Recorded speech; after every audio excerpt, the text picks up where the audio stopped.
Well, one thing with adults, right? You're teaching adults, and you find yourself becoming pretty friendly with some of these people, right? And then you start being friends with them, like afterwards, right? And they'll want to hang out with you and stuff like that.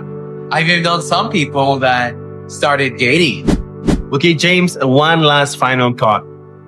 There are teachers who are planning to come to Japan, or there are teachers who are already teaching in Japan. What are some of the insights you would like to give, the best insight you ever received or wisdom from your experience 9 years teaching English in Japan? Never, ever. Welcome to SenseiJob, Japan's job board for educators. We help teachers find great schools and schools find great teachers. Start for free at senseijob.com.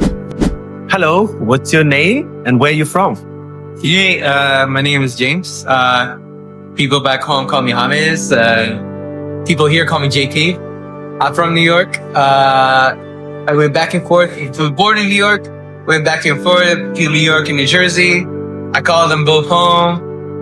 Yeah, that's where I'm from. Nice to meet you, James. Okay, James, how long have you been teaching in Japan? I've been here I first came to Japan 9 years ago. And I needed work because I was funding my own grad school, right, here in Tokyo. So around August or summer of 2016, I started teaching English at a conversation cafe. Interesting. That was my first experience at dealing or showing or instructing English from Japan. Interesting. Good, good. What age groups have you taught in Japan? I've taught them all. I've taught infants. I've taught grandpa, grandmas, everything in between. Everything in between. I call it 0 to 100. 0 to 100 real quick. 0 to 100. Okay, cool. What is an unexpected joy you found as a teacher in teaching English in Japan? I'd say at first unexpected joy. Probably some of the connections you can make, okay. and how like, well, one thing with adults, right?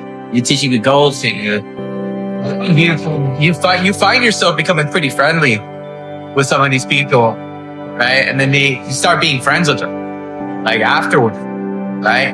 And they'll want to hang out with you and stuff like that. I've even known some people that started dating right through this space, right? Yeah. With kids, I guess like the more time you spend at one place, a kid that you teach when they're like 6, 7 years old, you get to see them grow up, right? And get a lot bigger and taller. You're nowhere near as cute as they used to be, but you still remember how they were.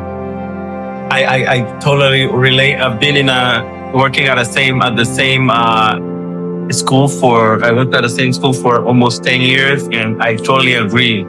Having that experience to just see your students grow up, go to university. Yeah. I mean, and just say how to you, and sometimes they're shy because they're all grown up.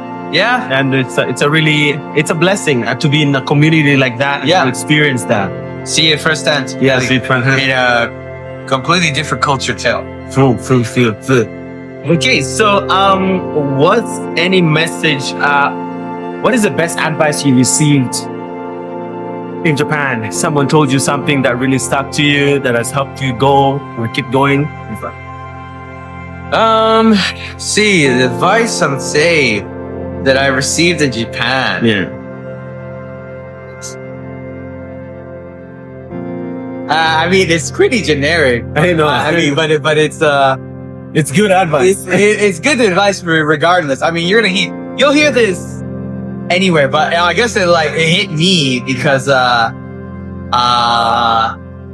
it hit me more because it happened during COVID, right? Okay. And that thing was like, well, I forgot. It was just one of my friends saying, "Oh, you never know what you have until you miss it." And that was especially true because I've been living here for 9 years, but I realized that I need to enjoy life more. Life hasn't worked out for me perfectly. I've had a lot of bumps in road, right? I've had reasons why I decided to just do a fresh start here in Japan, but it's really taught me to that just hearing that, especially during COVID time, made me really appreciate what's going on now, how I'm living my life now, my day to day, and loving my mother and father while they're still here. So You never know. yeah, You never know what you have until you don't have it anymore. yeah, exactly. Well, that's a really good advice. Okay, so what are your plans for the future? I mean, are you planning to stay in Japan, continue teaching, or plans to develop your game? Or Yeah, always trying to level up. Always trying to level up. Mentally, physically, it's open, right? I'm trying to get. I've been teaching, but maybe I'm thinking about branching out, doing my own thing. I already do a bunch of other things as hobbies. I commentate for esports. I do a little bit of videography here and there. I'm active in some communities, right? Look, I've been in Japan for 9 years, and hey, yeah, my Japanese still has little problems here. And no, it's good. It's good. you never go. You're never really gonna learn like 100%. There's always gonna be like someone that says something and just like, what the hell did bro say? It's gonna catch you off guard. And on top of that, I'm trying to like keep my Spanish sharp too. You only ever use English and Japanese here. So I'm trying to hang out more with a Latino community that's still around here in Tokyo and talk to my mother more, right? There's a new actually yesterday there was a new Holy Father. Yes. He's pretty much Peruvian, Peruano, right? Yeah, my mom and I talking hours about that one, bro. Yeah, that's so.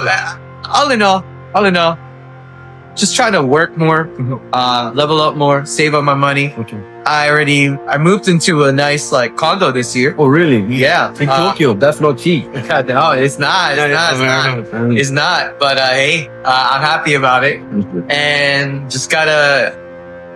I just gotta find new ways to make that money. Good. Okay, James, one last final thought. There are teachers who are planning to come to Japan, or there are teachers who are already teaching in Japan. What are some of the insights you would like to give, the best insight you ever received, or wisdom from your experience 9 years teaching English in Japan? Never, ever settle. Never ever settle with just Eikaiwa. Like really, don't. Get a license.